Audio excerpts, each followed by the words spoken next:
आयरा बेटा जल्दी से नाश्ता फिनिश करो, अभी तुमने यूनिफॉर्म भी चेंज करना है, स्कूल से लेट हो जाएगी। नानू बस मैं दिल नहीं चाह रहा। अरे रहने दो भाई, हम रास्ते से डोनट ले लेंगे, एक अभी खा लेना और एक लंच टाइम में, ठीक है? बाबा कोई जरूरत नहीं जंक फूड खाने की, मैं लंच में आपके लिए नगेट्स बना दूंगी, आकर खाएं। वाह मम्मा, यू आर द बेस्ट। और हाँ, लंच बॉक्स में फ्रेंच टोस्ट बना कर रखें, खुद भी खाना और अपनी बेस्ट फ्रेंड के साथ शेयर भी करना। ये चलो ये तो जबरदस्त हो गया। मम्मा आप इतने दिन से मुझे स्कूल भी नहीं लेने आई हैं। Please come to pick me from school. Okay, आज मैं नानू के साथ आपको पिक करने आऊंगी, ठीक है? अच्छी बात है बेटा, बच्चे के लिए जल्दी उठा करो, इसको स्कूल भेजने के बाद बेशक दोबारा सोचो। ये क्या सुबह सुबह तुम उसको लेक्चर देने बैठ गई हो? जरा बेटा तुम अपने हिसाब से देखो, वैसे भी यहाँ आयरा का ख्याल रखने वाले बहुत हैं।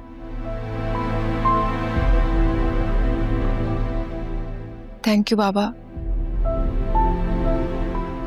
माँ से बेहतर औलाद का ख्याल कोई नहीं रख सकता। और वैसे भी बहुत कम मना लिया मैंने।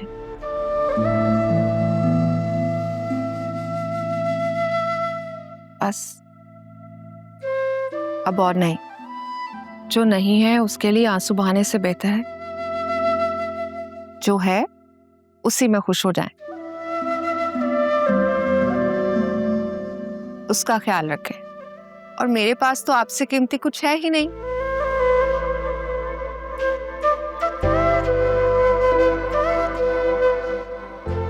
बेटा ये सोच तो तुम्हारी बहुत अच्छी सोच है, अल्लाह तुम्हें हमेशा खुश रखे। जीती रहो। Thank you. आयरा चलो उठो जल्दी से, मैं यूनिफॉर्म रेडी कर रही हूँ। ऐसा क्या मौजज़ा होगा, और वो भी रातों रात।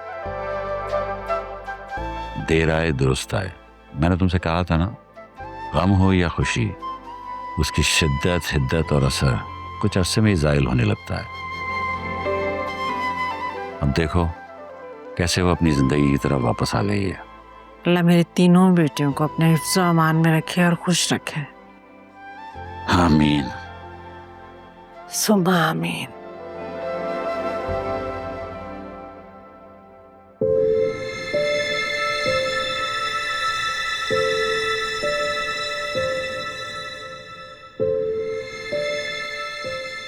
क्या अभी तक नाराज हो मुझसे? आपको कोई फर्क पड़ता है? ये क्या बात कर दी तुमने? माँ हूं मैं तुम्हारी, मुझे नहीं फर्क पड़ेगा तो और किसे पड़ेगा?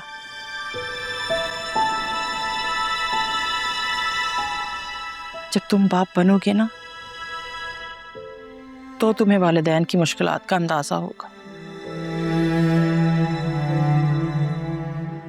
मेरी तो बड़ी हसरत है कि मेरे घर में बच्चे हों, छोटे छोटे खिलखारियां करते, मैं उनके नाज नखरे उठाऊं, उन्हें अपनी गोदों में खिलाऊं। तुम ऐसा करो, शादी कर लो। लेकिन मैं तो कुछ नहीं कमाता। और आप ही तो कहती थी जो मर्द कुछ कमाते नहीं उनकी माशरे में कोई इज्जत नहीं होती, उनकी बीवियों की कोई इज्जत नहीं करता। तो ये अचानक आपको मेरी शादी की परवाह क्यों हो गई है? हाँ तो आने वाली भी तो अपने साथ अपना नसीब लेकर आएगी ना मेरा बच्चा।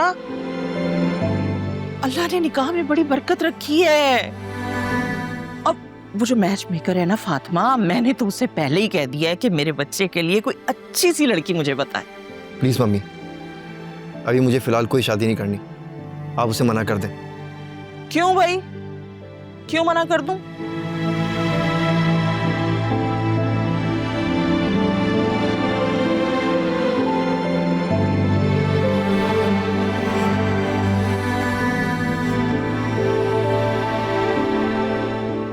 अगर तुम्हें कोई लड़की पसंद है तो तुम मुझे बता दो। अब जाहिर है तुम्हारी पसंद है तो अच्छी ही होगी ना।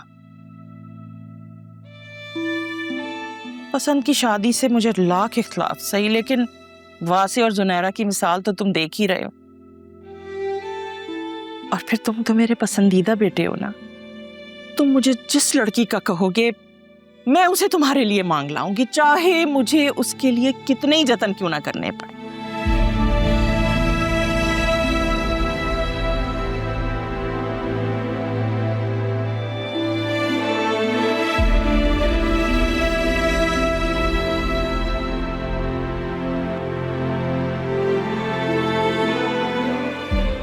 नहीं मम्मी, मुझे कोई लड़की पसंद नहीं, लेकिन अभी फिलहाल मैं किसी से शादी नहीं करना चाहता। हाँ तो अभी रिश्ता तय कर देते हैं ना, जब तुम कहोगे 2, 3, 4 साल बाद जब तुम कहोगे मैं शादी कर दूंगी तुम्हारी।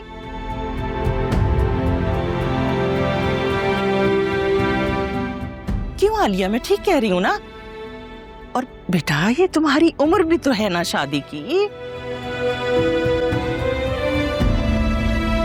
शादी के लिए सही उम्र का नहीं बल्कि सही पार्टनर का होना जरूरी है। एक तो तुम्हारे फलसफे मुझे समझ नहीं आते। मैं जरा किचन देख लूं, मैं फिर तुमसे बात करती हूँ।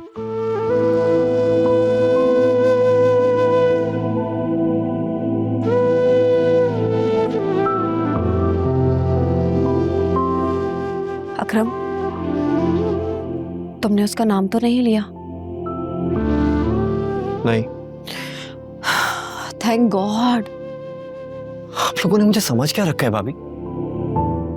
मानता हूं कि मैं लूजर हूं, जिंदगी में कुछ नहीं कर सका, लेकिन इतना बेगैरत नहीं हूं कि उसका नाम लेता फिरूं, उसको बदनाम करूं। और वैसे भी अब तो उसका रिश्ता पक्का हो गया है ना, शादी करके न्यूजीलैंड चले जाएगी। मुझ जैसे लूजर से शादी करके उसको क्या ही मिल जाता। प्लीज मायूसी की बातें मत करो। इंसान अगर जिंदगी में गलत फैसले करता है तो उसकी कीमत भी चुकानी पड़ती है, और शायद यही तुम दोनों के लिए बेहतर हो। रात में मैं तुमसे यही बात करने आई थी, लेकिन तुम अपने फोन पर बिजी थे। ओह, तो आप थी? मैं उस वक्त फिजा से ही बात कर रहा था, मुझे लगा शायद किसी ने हमारी बात सुन ली है। छुप छुप कर दूसरों की बातें सुनने की आदत नहीं है मुझ में। मुझे पता है आप किसकी बात कर रही हैं। देखो अकरम, किसी के आने या जाने से लाइफ नहीं रुकती।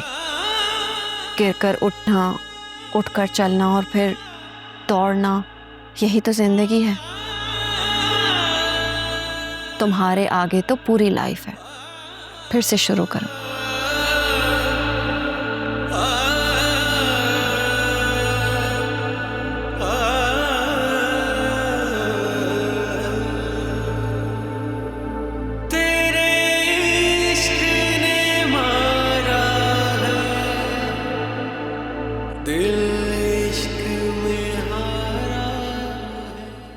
ये क्या हरकत है बासे? कौन सी हरकत? तो मुझे बगैर बताए, बगैर कुछ खाना खाए तुम ऐसे ही घर से चले गए, मुझे ना कोई कॉल किया ना मैसेज किया, और कल से मुझे कह रहे हो किसी मीटिंग में बिजी हो। ऐसा भी मम्मी ने क्या कह दिया कि तुम मुझसे बात ही नहीं कर रहे हो? ये तो तुम अपनी मम्मी से पूछो ना। मैं तुमसे पूछ रही हूँ, तुम मुझे बताओ कि क्या बात है। उन्होंने फिर से वही बात की है। वो चाहती हैं कि मैं तुमसे शादी कर लूं। मुझे ये बात बिल्कुल भी अच्छी नहीं लगी। बस इतनी सी बात थी। तुम्हें पता है वो आजकल बीमार हैं, ओवर इमोशनल हो गई हैं। तुम उनको इग्नोर कर देते, या फिर तुम इग्नोर नहीं कर सके। तुम भी वही बात कर रही हो फरिया। हाँ, जरा मेरी जगह खुद को रख कर देखो ना। अगर तुम अरसलान के साथ एक हैप्पी रिलेशन में होती तो क्या मेरे कहने पे उसे छोड़ देती? नहीं ना, बल्कि तुम मुझे उल्टा बातें सुनाती कि किस तरह एक शादीशुदा औरत को वरगला रहा हो। देखो फरिया, मैं जानता हूं कि तुम मुझसे आज भी बेपनाह मोहब्बत करती हो, लेकिन हम अपनी लाइफ में आगे बढ़ चुके थे। तुम लौट कर वापस आई हो, मैं नहीं। And I am happily married now. कल को तुम भी किसी और से शादी कर लोगी तो मुझे भूल जाओगी। एग्जैक्टली। मैं भी उठते बैठते मम्मी को यही बातें कहती रहती हूँ, लेकिन वो है कि समझती ही नहीं है। मैं क्या करूं? देखो फरिया, तुम्हारी जानिब दोस्ती का हाथ बढ़ाने की वजह यही थी कि मैं तुम्हें उस फेज से बाहर निकाल सकूं जिसमें तुम फंस चुकी थी,